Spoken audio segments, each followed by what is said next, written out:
plano at ginawa ni Senador Robin Padilla at Bato de la Rosa. Parehong sumablay, naisahan nga ba sila o hindi nila alam kung paano idepensa ang kanilang mga proposal o ginawa. Yung mga gugunita ng motion for dismissal ng impeachment ni Sara Duterte, si Bato de la Rosa, hindi yan natuloy dahil inamyandahan.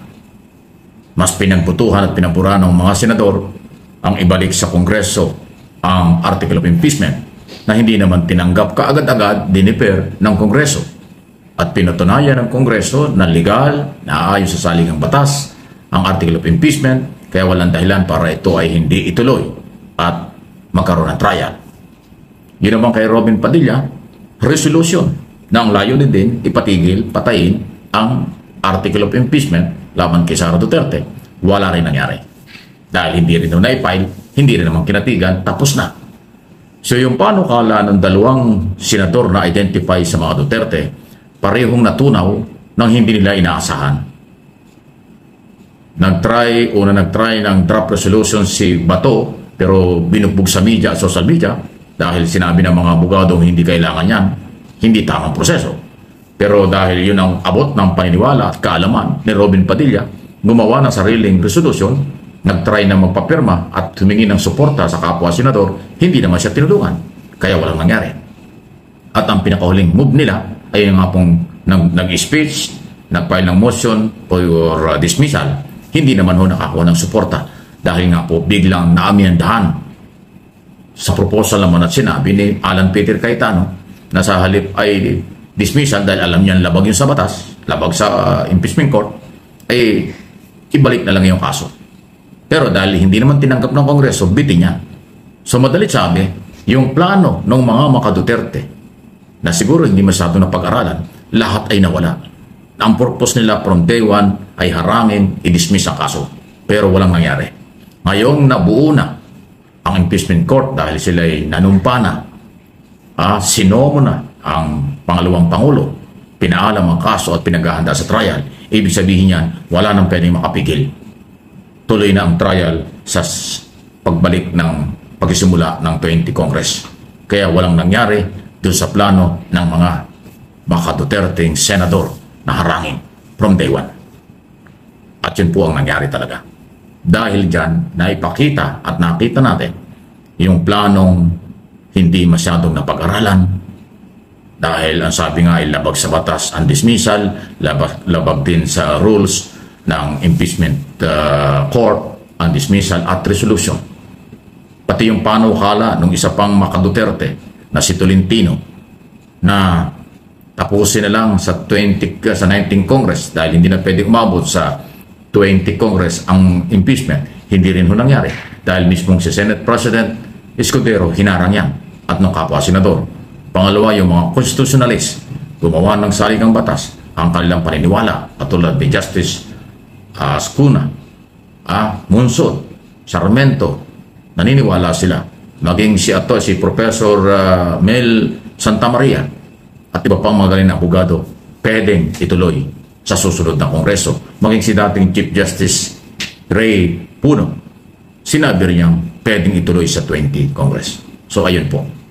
Buti na lang nga po, Sir Mike, kahit po na masidhi ang kanilang pagnanais na madismiss po itong impeachment complaint ni Sara Duterte dito sa 19th Congress, hindi po umubra at naipagpatuloy pa rin po ang impeachment trial. Impeachment court na po ang Senado. Hindi nila, kumbaga, naisip na yung kanilang mga aksyon, yung kanilang mga ginagawa ay posible na makapagpabilis pa para mag-convene ang Senado na isang impeachment court. Di ba? Katulad dun si ginawa niya ni Bato de la Rosa, nag-privilege speech, sabay maya-maya, nag-motion to dismiss itong impeachment trial. O, di ba? Ano ginawa ni Villanueva? Kailangan mag-convene muna tayo bago matalakay itong motion ni Bato de la Rosa. O ayun, nag-convene na sila. O di ba? Impeachment court noong June 10 ang Senado na dapat June 11 pa. Dapat June 10 manunumpa lang sila Di ba? Pero naging impeachment court na po sila na agad pa ng isang araw. O, di ba? Abangan natin itong 20th Congress. Dahil kahit si Ping Lacson, si Tito Soto, at marami pa pong mga abogado na nagsasabi na ito daw pong impeachment trial ay pwedeng mag-crossover to 20th Congress. Meron din pong mga profesor na nagsasabi na ito daw po ay tatawid talaga ng 20th Congress. Tanging si Tolentino lang yata na natalo ang nagsasabi na hindi daw po ito pwede. At kailangan daw po itong linisin in 19 days. Kaya nasoplak siguro ni Chis Escudero itong si Tolentino dahil nga po ang gusto nito 19 days trial lang. Buti na lamang talaga at hindi po umubra ang ginawa ni Tolentino. At etong impeachment complaint at impeachment trial, kahit po matagal, kahit po masalimuot, magulo, maraming cheche-bureche na nangyayari. Ang importante po, impeachment court na ang Senate at tatrabahuhin nila to. Hindi na ito mapipigilan, hindi na po ito kumbaga pwedeng isawalang bahala ng mga senador, ng 24 senador ngayong darating na itong darating na June 28 sa 20th Congress. Tatrabahuhin po talaga nila ito at hindi rin sila pwedeng basta na lang mag-acquit. Dahil kapag po sila'y nag-acquit kay Sara Duterte, kahit nahayag ang mga ebidensya, kahit po na nagsusumigaw ang katotohanang nagnakaw sa kaban ng bayan si Sara, nako, delikado kayo. People power ang nakaamba dyan dahil ang mga kabataan ang unang-unang magagalit sa gagawin po na pag-acquit dyan kay Sara kahit na matibay ang mga ebidensya. Diba? At sa pagbubukas ng 20 Congress, hindi na pwedeng i-file yung resolution na yan. Hindi rin pwedeng mag-motion ulit ng dismissal kasi na-amend na yan. So wala na.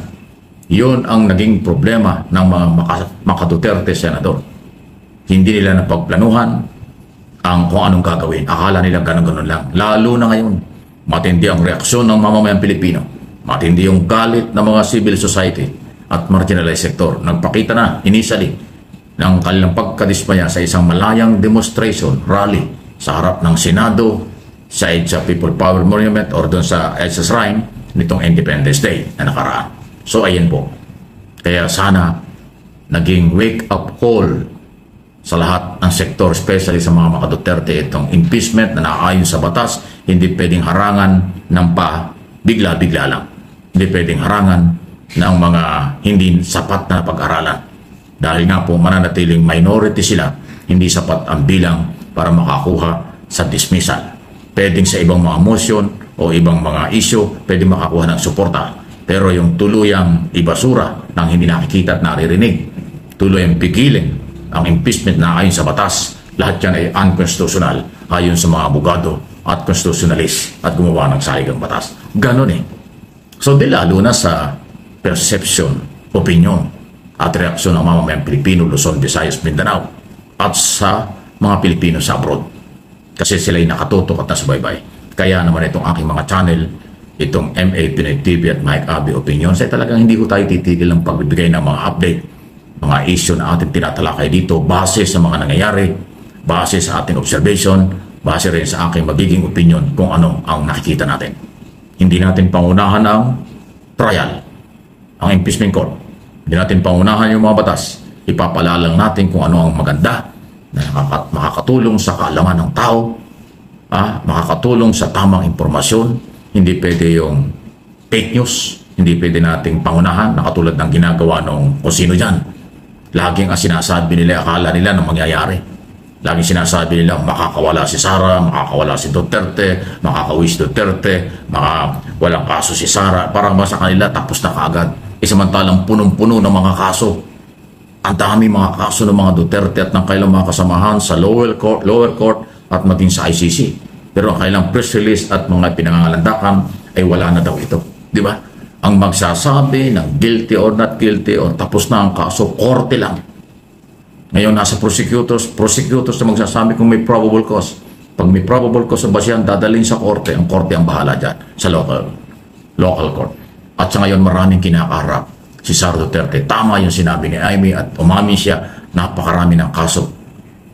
Totoo yun. Pero hindi ibig sabihin kaya si maraming kaso ay kasalanan ng gobyerno.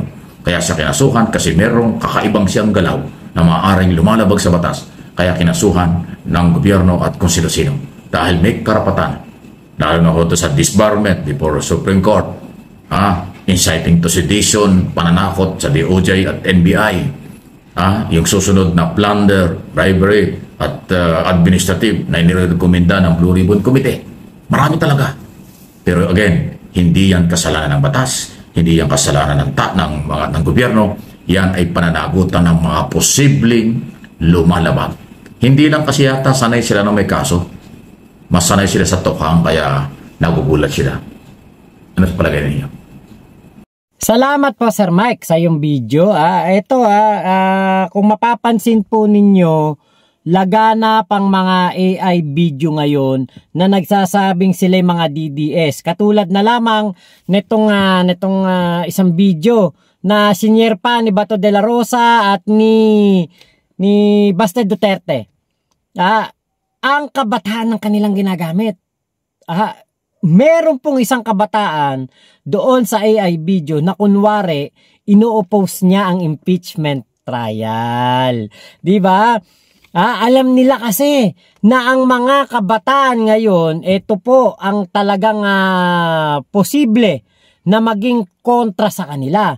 Kaya, inaagapan na nila, minamind conditioning nila ang mga kabataan, ginagamit nila ang mga litrato, video ng mga kabataan para kunwari, etong mga kabataan ay oppose sa impeachment trial ni Sara Duterte.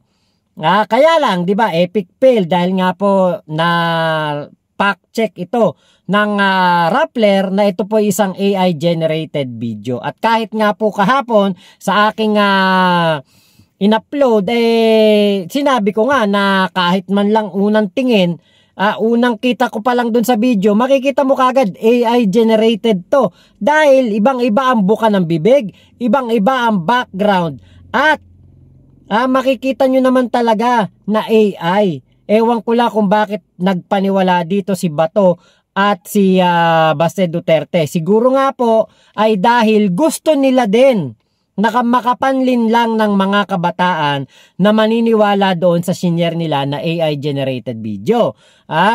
Ngayon, ginagamit po nila ang teknolohiya. Ginagamit po nila ang teknolohiya para makapuntos, para po makapanlin lang at makakuha ng suporta sa ating mga magigiting matatalino at mga matitinong kabataan. Yan kasi ang isang kulang na kulang po sa elemento ng kanilang pinapanawagan na people power. Nanawagan ng people power ang mga vlogger, nanawagan ng people power si Harry Roque, si Agent Morales, kahit ang mga politiko nakampe sa mga Duterte, nanawagan na ng people power pero wala pong sumama, walang dumating na kabataan. Kasi nga po, kabataan ang siyang gagawa niyan. Hindi yung mga may pasok sa trabaho, hindi yung mga Pilipino na namamasada ng jeep, nagtitinda ng taho, nagtitinda ng balot o nagtatrabaho sa palengke o nagtatrabaho sa mall. Hindi po. Ang mga kabataan po ang posible at meron lang pong kakayahan na gawin ang people power. Nakita na yan noong 1986 o 1987 EDSA Revolution. Karamihan po ng mga sumama dyan ay puro kabataan. Pero, di ba, dito sa 2025, 2024 na panawagan nila, kahit nga yung mga kapanalig o mga miyembro ng simbahan ni Kibulok, hindi rin po nagtagumpay. Kasi nga po, kulang sila ng isang elemento, kabataan. Number 1 yan. Na kulang sa mga pinapanawagan na people power. Kaya ang ginagamit nila ngayon ay ang AI generated na mga video ng mga kabataan na magsasabi na oppose sila sa impeachment complaint ni Sara dahil nga po, yan ang kulang sa kanilang panawagan Kaya lang, hindi po nila maloloko ang mga kabataan. Matatalino po mga kabataan ngayon. At isa pa, kapag na-booking sila na ganyan, na ginagamit nila ang AI para po makapanloko, katulad na lang nung pulburon video, di ba? Kitang-kita namang AI pero pinapaniwalaan. Kunwari naniniwala silang si PBBM yon kahit na malayong-malayo. 'Di ba? Sa gupit pa lang malayong-malayo. Yan po ay lalo pang makakapagpasama sa kanila. Lalo lang pong mabubuisit ang mga kabataan at lalo lang pong silang makikita na mga gumagawa po talaga ng fake news para po malinlang ang mga kabataan at ang taong bayan. Dito sa sinasabi nga ni Sir Abe, ni Sir Mike Abe na itong hindi po napagandaan ng mga senador na itong impeachment complaint ay kanilang mapipigilan. Akala kasi nila malakas sila. Akala nila matatalino sila. Akala nila talagang mababasura nila ang impeachment complaint. Yun pala, magdedire-diretso pa hanggang 20th Congress. Di talagang epic failed po sila. Kaya po, ang kanilang kumbaga next agenda o kaya may plan A sila o plan B, gamitin natin ang kabataan. Mag-AI tayo ng mga kabataan.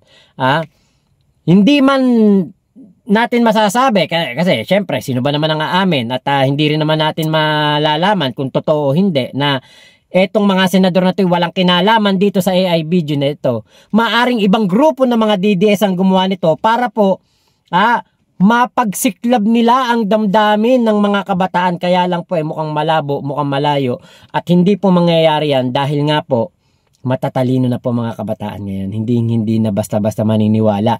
Katulad noong 1986 EDSA Revolution. So yun lamang po, maraming salamat Sir Mike Abe sa yung video na aking reaksyonan. Ingat po kayo, MA Pinoy TV at Mike Abe Opinions dito po sa YouTube. Salamat po sa lahat ng ating mga tropa peeps. Ingat po kayo, Momo Chup Chup, love you. God bless us all. Pilipinas, God first. Salamat po.